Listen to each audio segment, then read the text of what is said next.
नमस्कार, आप देख रहे हैं द न्यूज। आपके साथ मैं सृष्टि मिश्रा। बड़ी खबर सामने आई है राजस्थान से।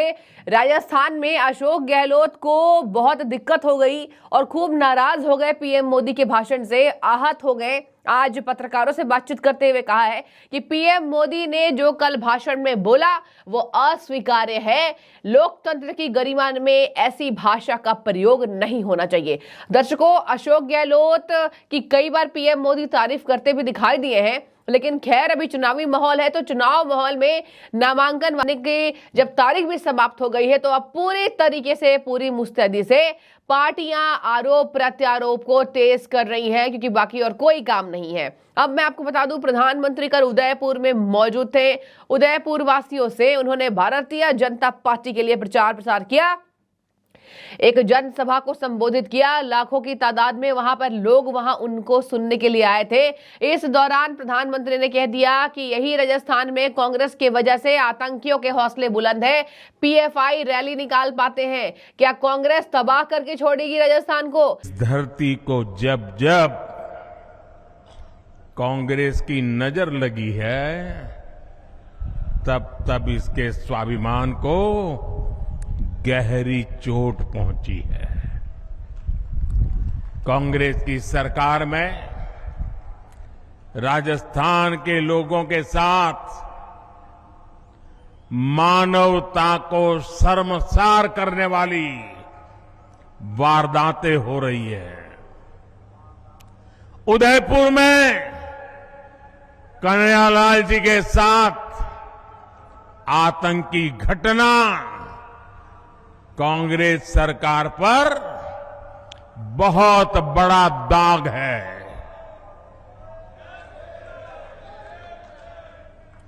ऐसी जघन्य वारदात उदयपुर में इसलिए हुई क्योंकि यहां आतंकियों के साथ सहानुभूति रखने वाली कांग्रेस की सरकार है। साथियों, कांग्रेस सरकार की तुष्टीकरण की नीति ने राजस्थान की संस्कृति, राजस्थान की विरासत, राजस्थान के गौरव को खतरे में डाल दिया है। जैसे हालात राजस्थान में पहले कभी नहीं बने, वो पिछले 5 साल में हमने देखे हैं। किसने सोचा था कि राजस्थान में कभी रामनवमी की शोभा यात्रा और कांवड़ यात्रा पर भी प्रतिबंध लग सकता है? लेकिन ये पाप कांग्रेस सरकार ने किया है। क्या ऐसी कांग्रेस सरकार को राजस्थान में रहने देना चाहिए? ऐसी कांग्रेस को राजस्थान में जगह मिलनी चाहिए? आज यहां कांग्रेस सरकार है, इसलिए पीएफआई जैसे आतंकी संगठन बेखौफ होकर रैलियां निकालते हैं। आतंकियों की हमदर्द कांग्रेस सरकार राजस्थान को तबाह करके मानेगी। राजस्थान की जनता क्या कांग्रेस को ऐसे कृत्य करने देगी? आतंकियों की हितैषी है कांग्रेस सरकार। फिर क्या था? इसी बात से अशोक गहलोत हो गए खूब आहत, एक कह लीजिए हर्ट हो गए हैं। और आपको बता दें कि यहां पर अशोक गहलोत ने पीएम मोदी पर कड़ी टिप्पणी की और कह रहे हैं कि वो पीएम है, पद की गरिमा है, लेकिन ऐसी भाषा उनसे उम्मीद नहीं है, ऐसे उन्हें नहीं बोलना चाहिए। या फिर देखिए, अब बीजेपी के कार्यकर्ताओं पर अशोक गहलोत टूट पड़े। प्रधानमंत्री जी को या तो किसी ने गुमराह किया है और उनको ब्रीफिंग ठीक नहीं की, या तो ये मालूम है। देख, एक तो ये होता है, प्रधानमंत्री का बड़ा पद होता है, तो दो बातें, या तो उनको उनकी पार्टी लोगों ने गुमराह किया है, गलत रिपोर्ट दी है, इसलिए इस प्रकार की भाषा वो बोले कल, जो ऑब्जेक्शनेबल है डेमोक्रेसी के अंदर। दूसरा, या फिर वो जानबूझ करके इतने खुद घबरा गए हैं राजस्थान के माहौल से, वो खुद ही बौखला गए हैं, बौखला करके मैं समझता हूँ इस प्रकार की भाषा बोली है, जो उचित नहीं कहा जा सकता मेरे ख्याल से, तो क्योंकि इससे माहौल खराब होता है कि राजनीतिक पार्टी के बारे में आप ऐसी भाषा का हम लोग। नंबर 1। नंबर 3 जो है, कन्हैयालाल का मर्डर करने वाले कौन थे? बीजेपी के लोग थे। ये उनको ब्रीफिंग नहीं की होगी। उनको 4-5 दिन पहले जब थाने में ले गए कोई मुकदमे में, तो वहाँ के बीजेपी नेताओं ने उनको छुड़ाया था। ये बात उनकी ज्ञान में नहीं है कि जानकारी में नहीं है क्या? फिर कैसे बोल गए वो? हमने 2 घंटे में पकड़ लिए मुलजिमों को, और फिर भी एनआईए ने केस ले लिया उसी रात को, तब भी हमने कोई माइंड नहीं किया। किस लिए? हो सकता है अंतर्राष्ट्रीय कोई साजिश हो, इसलिए हमने उसको कोई एतराज हमने नहीं किया। कोई बात नहीं, एनआईए केस ले ला आपने। अभी तक पता नहीं एनआईए को चाहिए आगे आगे बताएं, अभी तक प्रोग्रेस क्या उस केस की बताना चाहिए। आज अगर एसओजी केस करते इसको, अभी तक जनता को मालूम पड़ता है कि एसओजी कहाँ तक आगे बढ़ी है, वो कुछ मालूम नहीं पड़ा हमें। तो इस प्रकार से जो प्रधानमंत्री जी बोले हैं, बहुत ही अस्वीकार्य हम लोगों को। और मैं नम्र निवेदन करना चाहूँगा प्रधानमंत्री जी से, कृपा करके इस प्रकार का माहौल नहीं बनाए देश के लिए। देश के हित में नहीं है, समाज के हित में नहीं है।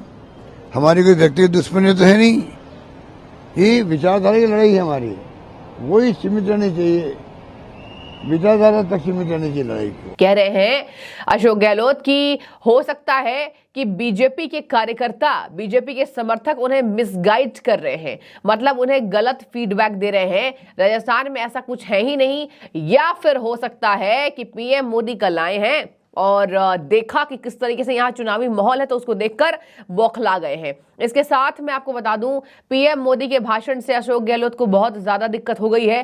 कह रहे हैं कि बीजेपी के कार्यकर्ताओं ने उनको सच्चाई राजस्थान की बताई नहीं होगी, इसी वजह से पीएम मोदी यहाँ आए हैं और ऐसी टिप्पणी करके चले गए हैं। पीएम मोदी के पद को ऐसे नहीं बोलना चाहिए, उनकी जो पद है, और ये भाषा मुझे बिल्कुल अस्वीकार्य है। राजनीति में विचारधारा की लड़ाई है, हमारी व्यक्तिगत लड़ाई नहीं है। गहलोत ने ये बातें कही कि राजनीति में हमारी विचारधारा की केवल लड़ाई है, पीएम मोदी से कोई निजी लड़ाई नहीं है, और ऐसे में ये बात नहीं होनी चाहिए। दर्शकों, मैं आपको और एक बात बता दूं, कन्हैया हत्याकांड जो उदयपुर में हुआ था, जिससे पूरा राजस्थान नहीं पूरा भारत दहल गया था, जो आतंकियों ने अपनी वीडियो तक जारी कर दी, खून खौल उठा था देशवासियों का कि ये क्या हो रहा है गहलोत सरकार में, ये क्या हो रहा है कांग्रेस सरकार में। सुरक्षा हो गई ठप, आतंकवादी मस्त। और ऐसे में कन्हैयालाल के बाद भारतीय जनता पार्टी ने कन्हैयालाल प्रकरण को खूब उछाला। आपको बता दें, इसकी जांच तुरंत एनआईए के हाथों सौंप दी गई है। एनआईए इसकी जांच भी कर रहा था और कई तथ्य सामने निकल कर आए थे। अब इसी कन्हैयालाल मर्डर केस में अशोक गहलोत ने निशाना साधा कि हमें लगा कि कोई अंतर्राष्ट्रीय साजिश होगी, तो हमने एनआईए को ये केस जाने दिया, लेकिन हम भी तो अपनी समझ से जांच के दायरे से इसको करवा रहे थे और इस प्रकरण को निपटवा रहे थे। कन्हैयालाल के मर्डरर्स को कांग्रेस सरकार की पुलिस ने 2 घंटे के अंदर पकड़ लिया था। उन्हें यहाँ पर पूछताछ के लिए भी लाया गया था, उनको तुरंत दबोच लिया गया था, उनको दबिश दी गई थी। और इसके साथ मैं आपको बता दूं, उन्होंने ये कहा कि हम पूरे सीरियस होकर कन्हैयालाल के मर्डर पर अपनी पैनी निगाह बनाए हुए थे। वैसे ही केंद्र ने एनआईए से जांच करा लिया। एनआईए से जांच कराने के बाद हमें लगा कि यह अंतर्राष्ट्रीय साजिश है। अब एनआईए बताए कि ये जांच कहां तक पहुंचा, कहां तक इसके तथ्य खुले हैं। उन्होंने कहा कि आपत्तिजनक भाषा का प्रयोग किया है। हमने खुद कन्हैयालाल के मर्डर केस में अपनी पूरी जान झोंक दी इस जांच को कराने में। दर्शकों, जब कांग्रेस सरकार पर खूब सवाल उठे थे, आपको याद होगा, आप सब भी कितना ज्यादा आग बबूले हुए थे, कन्हैयालाल की जैसे निर्मम हत्या कर दी गई थी। जिस तरीके से यहाँ पर धार्मिक नारे लगाए, जो कि एकदम गलत है, आतंकियों वाले धार्मिक नारे को उन्होंने तब्दील दिया, इसी से पूरा भारत दहल उठा था। और इसी मद्देनजर यहाँ कन्हैयालाल मर्डर केस को खूब प्रकरण उसको उछाला गया। इसके साथ मैं आपको बता दूं, कन्हैयालाल के हत्या को ही भारतीय जनता पार्टी ने खूब उछाला और कांग्रेस की सरकार से नाराजगी हुई वहां की पब्लिक को। इसी बात पर पीएम मोदी पर निशाना साधते हुए गहलोत ने कहा कि ये बताइए कि एनआईए ने उसी दिन केस ले लिया, लेकिन हमने कोई आपत्ति नहीं ली। अब एनआईए को सामने आकर मामले की जानकारी देनी चाहिए। मैं पीएम से अनुरोध करना चाहूंगा कि ऐसे शब्दों का प्रयोग पीएम मोदी ना करे। हम विचारधारा पर चुनाव लड़ रहे हैं, उन्हें यहीं तक सीमित रहने देना चाहिए। हम विचारधारा पर लड़ाई कर रहे हैं, अब हम चाहेंगे कि यह यहीं तक सीमित रहे। तो देखिए, यहाँ पर कन्हैया लाल के मर्डर केस को भी प्रधानमंत्री ने उछाला और कह रहे हैं कि ये जो है पीएफआई संगठन कांग्रेस सरकार में खुलेआम घूमते हैं, रैली करते हैं, और गहलोत सरकार कुछ नहीं कर पा रही थी। गहलोत ऐसी कांग्रेस को उदयपुर वालों आप उखाड़ फेंकेंगे या नहीं, तो खूब वहां पर पीएम मोदी की हाँ में हाँ मिलाया गया। और इसी के साथ आपको बता दें, जो जन सैलाब उमड़ी उससे यह अंदेशा लगाया जा रहा है कि कांग्रेस सरकार को थोड़ी दिक्कत हो रही है, सर्विस से भी दिक्कत हुई। अब देखिए, पूरा चुनाव प्रचार जोरों शोरों पर है।